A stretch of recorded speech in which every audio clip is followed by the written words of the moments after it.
दो की काढ़ी अंधियरियाता कृष्ण जी जन्म लिहले हो।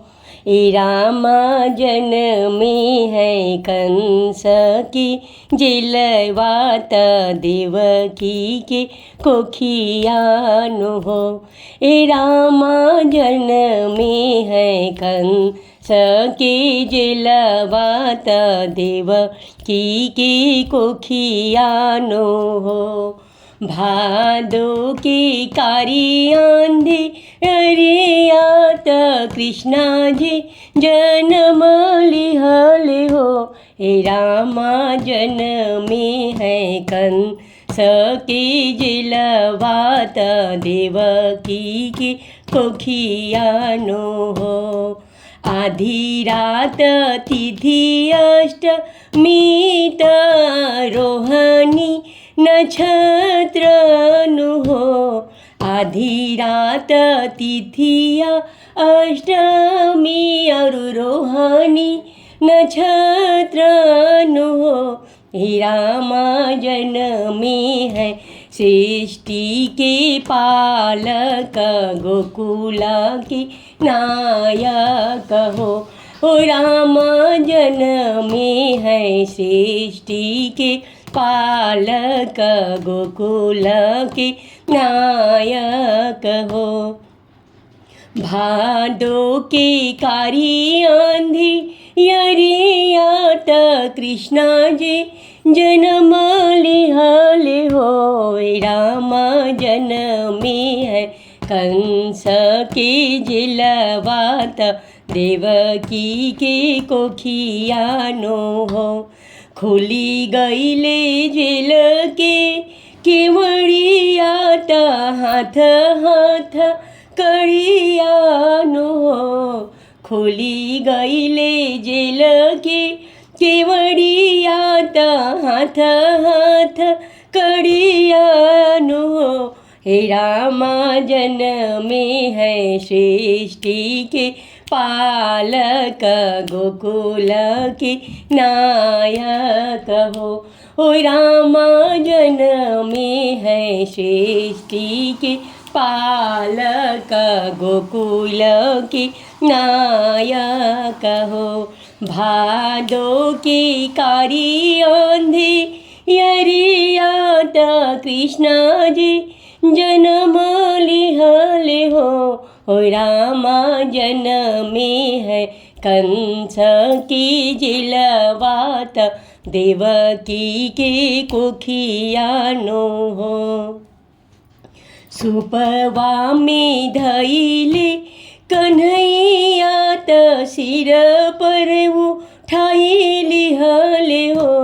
हे रामा चली दिहले यमुना के बिचवात लहर उफान मारे हो।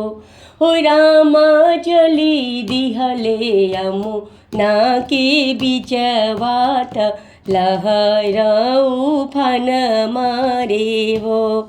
भादो की कारी आंधी यरियात कृष्णा जी जन्म लिहले हो। ओ रामा जन्मे है कंस के जिलवात देवकी के कोखियानो हो। ओ रामा जन्मे है कंस के जिलवात देवकी के कोखियानो हो। कान्हा के छुवते चरनिया यमुना जी घटी लगली हो। कान्हा के छुअते चरनिया यमुना जी घट ही लगली हो। रामा होई गईले यमुना की पारत गोकुल की राह चलले हो।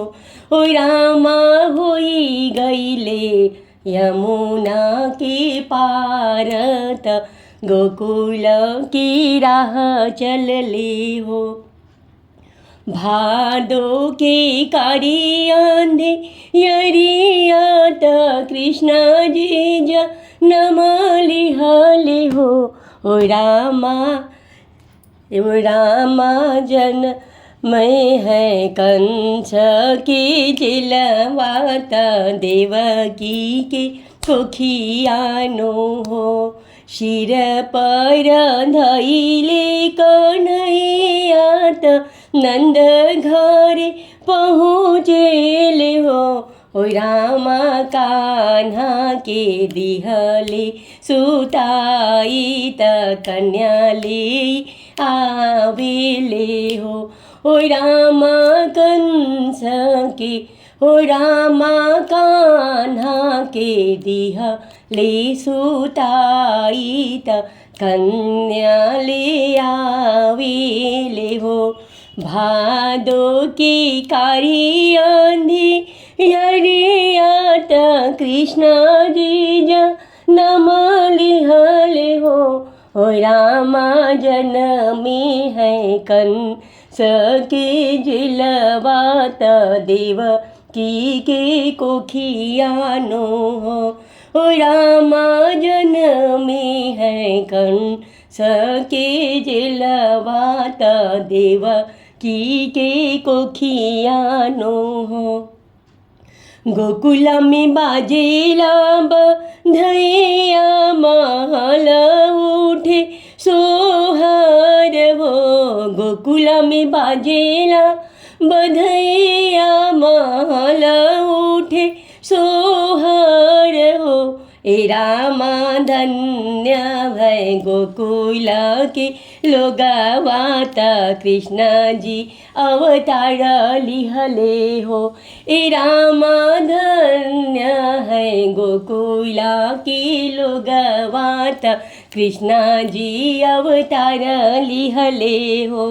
भादो की कारी आंधी यरियात कृष्ण जी जन्म लिहले हो। रामा जन्मी है कंस की जिलवात देवकी के कोखियानो हो।